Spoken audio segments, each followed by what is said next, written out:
আসসালামু আলাইকুম প্রিয় ষষ্ঠ শ্রেণীর শিক্ষার্থীরা, তোমাদের বার্ষিক পরীক্ষার জন্য এনসিটিভি অর্থাৎ বোর্ড থেকে ইংরেজি বিষয়ের জন্য যে প্রশ্নটি দেওয়া হয়েছে, আজকের ক্লাসে আমি তোমাদের সেই প্রশ্নটির অ্যান্সারগুলো দেখিয়ে দেবো। শিক্ষার্থীরা, এবছর তোমাদের বার্ষিক পরীক্ষায় বোর্ড থেকে এনসিটিভি থেকে যে প্রশ্নটি দেওয়া হয়েছে সেটি কিন্তু হুবহু ব্যবহার করা যাবে না।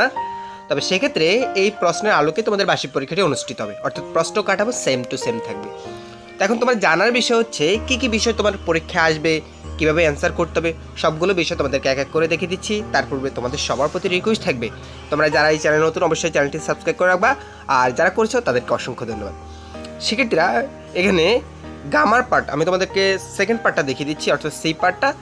এখানে প্রথমত তোমাদের দেখো 10 নম্বরের পরীক্ষা আসবে capital letter and punctuation mark, অর্থাৎ দাঁড়ি কমা বিরাম চিহ্নের যে ব্যবহারটি এই সম্পর্কিত এখানে তোমার 10 মার্ক আসবে। এই যে তোমরা একটা প্যাসেজ দেখতে পাচ্ছ, এখান থেকে এই পর্যন্ত এই প্যাসেজটিকে তুমি